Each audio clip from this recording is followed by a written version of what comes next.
नमस्कार, आप देख रहे हैं क्लीन न्यूज यूपी। मैं वैशाली वर्मा। चलिए देखते हैं सुबह से शाम तक की 10 फटाफट बड़ी खबरों को।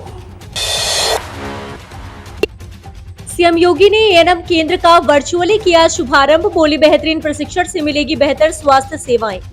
मुख्यमंत्री योगी आदित्यनाथ ने बुधवार को एएनएम केंद्र का वर्चुअली शुभारंभ करने के बाद कहा कि बेहतरीन प्रशिक्षण से बेहतर स्वास्थ्य सेवाएं मिलेंगी। प्रदेश के सभी एएनएम प्रशिक्षण केंद्र की सूरत बदल चुकी है। केंद्र के स्किल लैब, पुस्तकालय और वर्चुअल सुविधाओं के क्रियाशील हो जाने से गुणवत्तापूर्ण प्रशिक्षण मिलेगा। इस मौके पर सीएमओ डॉक्टर आशुतोष कुमार दुबे ने बताया कि केंद्र में 4 कंप्यूटर, 1 लैपटॉप, प्रिंटर, प्रोजेक्टर और इंटरनेट की व्यवस्था की गई है। तकनीकी तौर पर दक्ष एएनएम प्रत्येक स्वास्थ्य कार्यक्रमों के सूचकांक को सुधारने में मददगार होगी। प्रशिक्षु एएनएम के लिए 7 कमरों का छात्रावास बनाया गया है। केंद्र में 6 सीसीटीवी कैमरे लगाए गए हैं। ट्यूटर और प्रधानाचार्य के लिए अलग कक्ष बनाया गया है। छोटे शहरों के लोगों को योगी सरकार ने दी राहत। यूपी में छोटे शहरों यानी नगर पालिका परिषद और बड़ी नगर पंचायतों में लोगों को नक्शा पास कराने के लिए दौड़ नहीं लगानी पड़ेगी। विकास प्राधिकरणों की तर्ज पर इनमें भी online building plan approval system व्यवस्था लागू करने की दिशा में काम शुरू हो गया है। प्रदेश के विकास प्राधिकरण करने वाले क्षेत्रों में अभी केवल ऑनलाइन नक्शा पास कराने की व्यवस्था है। जहां विकास प्राधिकरण नहीं है, वहां नगर पालिका परिषद नक्शा पास करते हैं। यहाँ पर अभी मैनुअल नक्शा जमा और पास करने की व्यवस्था है। राज्य सरकार लोगों को बिना वजह भागदौड़ और शोषण से राहत दिलाना चाहती है। इसके लिए विकास प्राधिकरणों की तर्ज पर प्रदेश के सभी स्थानीय निकायों में online building plan approval system व्यवस्था लागू करने की तैयारी है। लोकसभा चुनाव के लिए ट्रम्प कार्ड का काम करेगी हर घर जल योजना। महिलाओं को साधने की तैयारी। महिलाओं को स्वावलंबी व आत्मनिर्भर बनाने के लिए मोदी योगी सरकार कई योजनाएं चला रही है। ग्रामीण इलाकों में होने वाली जल की परेशानी सबसे मुख्य परेशानी में से एक है। इसको दूर करने के लिए जल की प्रमुखता बनाए रखने के लिए हर घर जल योजना की शुरुआत की गई। मोदी सरकार ने खासकर ग्रामीण महिलाओं को पानी को लेकर होने वाली समस्या से निजात दिलाने के लिए बड़ी पहल करते हुए हर घर नल योजना शुरू की। वहीं योगी ने इस योजना को रफ्तार देते हुए अधिकारियों को रोजाना प्रगति रिपोर्ट देने का आदेश दिया है और वह खुद इसकी मॉनिटरिंग अपने स्तर से कर रहे हैं। जल शक्ति मंत्रालय के अनुसार हर घर नल योजना के तहत ग्रामीण इलाकों की महिलाओं को बड़ी तादाद में रोजगार भी उपलब्ध कराए जा रहे हैं। यूपी में बढ़े सुरा के शौकीन। बियर की बिक्री में 52% का उछाल। देशी विदेशी शराब की खपत भी बढ़ी। उत्तर प्रदेश में सुरा के शौकीन बढ़ गए हैं। महज 4 महीने में ही देशी व विदेशी शराब और बियर की बिक्री में बढ़ोतरी हुई है। बियर की बिक्री में सबसे अधिक 52% का उछाल आया है। इसी के दाम पर आबकारी विभाग ने अप्रैल से जुलाई 2022 तक 1710 करोड़ रुपए से खजाना भरा है। उत्तर प्रदेश आबकारी विभाग के अपर मुख्य सचिव आबकारी संजय आर भूसरेड्डी ने बताया कि आबकारी मंत्री नितिन अग्रवाल ने अवैध शराब का निर्माण, बिक्री व तस्करी पर कठोर कार्यवाही कराई है। इसका असर शराब की बिक्री पर पड़ा है। पिछले वर्ष जुलाई तक 11,164 करोड़ राजस्व मिला था। इस वर्ष जुलाई तक बढ़कर 1,710 करोड़ अधिक आय अर्जित करते हुए 12,874 करोड़ का राजस्व हासिल हुआ है, जो पिछले वर्ष की तुलना में 15.31% अधिक है। राजस्व लक्ष्य को पाने के लिए आबकारी विभाग निरंतर प्रयास करते हुए पूरी तरह से कटिबद्ध है। गाजियाबाद में ट्रैफिक नियम तोड़ते ही कटेंगे धड़ाधड़ चालान। उत्तर प्रदेश में ट्रैफिक नियमों को लेकर लगातार सख्ती बढ़ती जा रही है। इसी कड़ी में अब गाजियाबाद में भी ट्रैफिक नियम तोड़ने वालों पर नजर रखने के लिए सीसीटीवी कैमरे लगाए जाएंगे।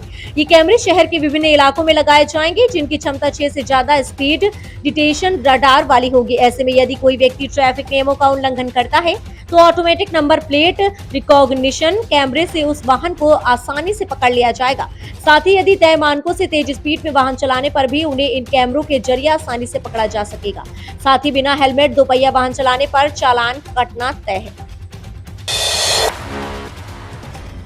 अब लखनऊ से 7 घंटे में पहुंच जाएंगे भोपाल। राजधानियों के बीच बढ़ेगी कनेक्टिविटी।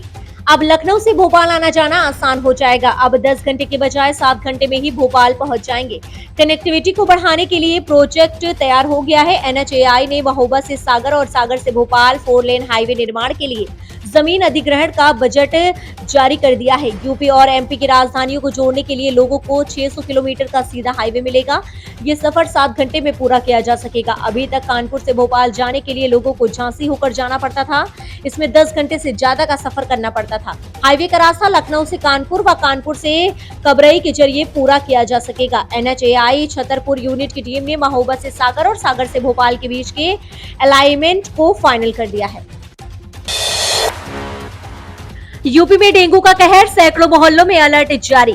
डेंगू बुखार फैलने के अंदेशे के साथ मुरादाबाद के 100 मोहल्लों को सबसे अधिक संवेदनशील इलाके के तौर पर चिन्हित किया गया है।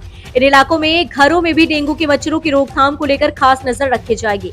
डेंगू के खतरे को देखते हुए जिले भर में अलर्ट जारी किया गया है। पिछले वर्षों में डेंगू बुखार से ज्यादा प्रभावित रहे इलाकों की स्वास्थ्य विभाग विशेष निगरानी करेगा।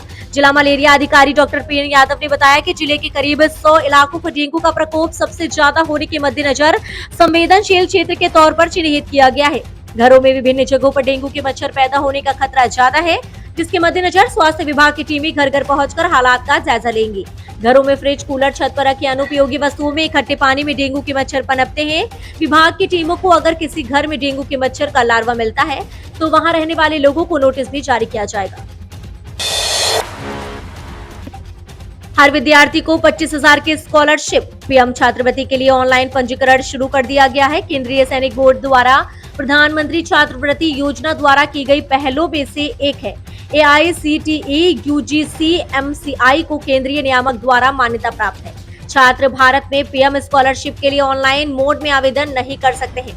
KSB की आधिकारिक वेबसाइट के माध्यम से प्रधानमंत्री छात्रवृत्ति के लिए केवल ऑनलाइन आवेदन स्वीकार किए जाते हैं। आपको बता दें कि कई सरकारी और गैर सरकारी संगठन हैं जो आर्थिक रूप से सक्षम है, वे छात्रों के लिए कई तरह की योजनाएं लाते रहते हैं। पीएम स्कॉलरशिप में छात्रों को स्कॉलरशिप देने की योजना शुरू की है। इस योजना में 1 लाख रुपए की छात्रवृत्ति का लाभ मिलेगा। पीएम स्कॉलरशिप में 10वीं, 12वीं और ग्रेजुएशन के छात्र इसका लाभ ले सकेंगे। मोदी सरकार का बड़ा फैसला, 2024 तक पीएम आवास योजना को बढ़ाने की मंजूरी। पीएम आवास योजना के लाभार्थियों के लिए काम की खबर है। मोदी सरकार ने पीएम आवास योजना को 2 साल के लिए बढ़ा दिया है। ऐसे में अब लोगों को इस योजना का फायदा साल 2024 तक मिल सकेगा। आपको बता दें कि फिलहाल इस योजना के तहत कुल 122 लाख घरों को बनाने की मंजूरी मिली है। इसमें से कुल 65 लाख घरों को बनाने का काम पूरा हो चुका है। वहीं बाकी बचे घरों का कंस्ट्रक्शन भी पूरा हो जाएगा। इसके बाद ये घर लाभार्थियों को जल्द दिया जाएगा। योजना के जरिए उन लोगों को आर्थिक मदद दी जाती है जिनके पास खुद का घर नहीं है। इस योजना के जरिए विधवा, अनुसूचित जाति और जनजाति के लोगों को भी इस स्कीम का फायदा मिलता है। इन घरों में पानी के कनेक्शन, शौचालय और बिजली आदि जैसी कई बुनियादी सुविधाएं मिलती हैं। मछली पालन से बढ़ रही किसानों की इनकम, सरकार दे रही 60% तक अनुदान। अब किसान न सिर्फ खेती बल्कि मछली पालन और पशुपालन पर भी जोर दे रहे हैं। उत्तर प्रदेश के हरदोई जिले में भारत सरकार की नीली क्रांति योजना का मछली पालक बढ़ चढ़ कर लाभ उठा रहे हैं। इस योजना से किसानों को काफी फायदा हो रहा है। इसके तहत किसानों को लागत का 60% तक पैसा सरकार से मिल रहा है। ऐसे ही एक किसान चक्रपाल ने बताया कि यह पुष्पताली गांव के निवासी हैं। वह एक बड़े तालाब में मछली पालन का काम कर रहे हैं। अनुदान के जरिए मछली पालन में काफी मुनाफा कमाया है। हरदोई के मत्स्य निरीक्षक धर्मराज सिंह ने बताया कि नीली क्रांति योजना के अंदर मछली पालन को बढ़ावा देने के लिए सभी योजनाओं को एक साथ शामिल कर दिया गया है। योजना में मछुआरा बीज, मत्स्य विकास, मत्स्य की मार्केटिंग और मत्स्य बीज उत्पादनों को एक में शामिल किया गया है, जिसके अंतर्गत सीमेंट के टैंकों में मछली का पालन किया जा रहा है। इसके लिए सरकार अनुदान दे रही है। तो ये रही आज की 10 फटाफट बड़ी खबरें। न्यूज अगर आपको पसंद आए हो तो वीडियो को लाइक, शेयर और हमारे चैनल क्लीन न्यूज यूपी को सब्सक्राइब करके बेल आइकन को प्रेस करना बिल्कुल ना भूलें।